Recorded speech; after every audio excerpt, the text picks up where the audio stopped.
Hai sahabat Aliman, kembali lagi di program Yuk Cari Tahu yang membahas segala hal di dunia ini dan juga hal tersebut nantinya disebutkan di dalam Al-Quran dan hadis Nabi Muhammad SAW.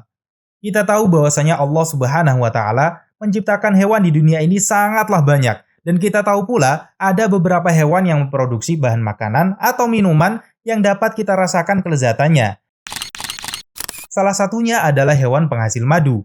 Apakah itu sahabat Aliman? Ya, hewan itu adalah lebah. Kita akan mencari tahu tentang hewan yang satu ini. Yuk cari tahu. Lebah. Lebah dalam bahasa Arab adalah nahlun. Lebah merupakan sekelompok besar serangga yang dikenal karena hidupnya berkelompok. Meskipun sebenarnya tidak semua lebah suka berkelompok loh sahabat Aliman. Semua lebah masuk dalam suku Ordo Hymenoptera, alias serangga bersayap selaput. Di dunia terdapat kira-kira 20.000 spesies lebah dan dapat ditemukan hampir di setiap benua. Lebah mempunyai pasangan kaki dan 2 pasang sayap. Makanan lebah sendiri adalah nektar bunga dan serbuk sari. Biasanya lebah ini membuat sarangnya di atas bukit, di pohon kayu, dan pada atap rumah. Lebah mempunyai kelompok loh sahabat Aliman, atau bisa disebut dengan koloni. Dalam koloni ini terdapat 3 kasta, yaitu pertama, lebah ratu.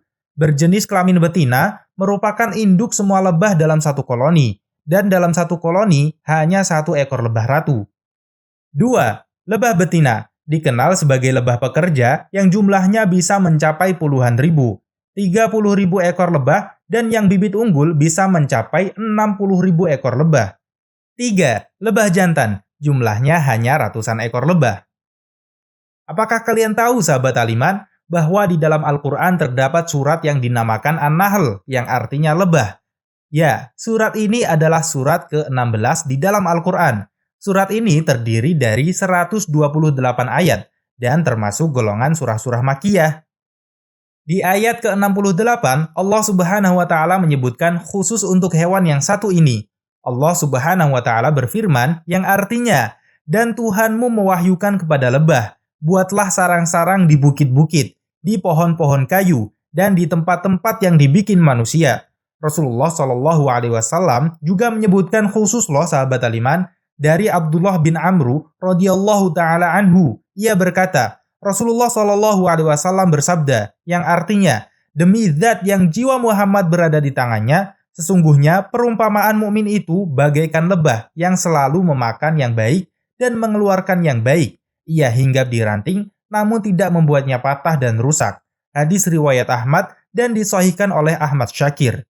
Al-Munawi rahimahullah berkata, sisi kesamaannya adalah bahwa lebah itu cerdas. Ia jarang menyakiti, rendah alias tawadhu, bermanfaat, selalu merasa cukup atau qanaah, bekerja di waktu siang, menjauhi kotoran, makanannya halal dan baik, ia tak mau makan dari hasil kerja keras orang lain, amat taat kepada pemimpinnya, dan lebah itu berhenti bekerja bila ada gelap, mendung, angin, asap, air, dan api.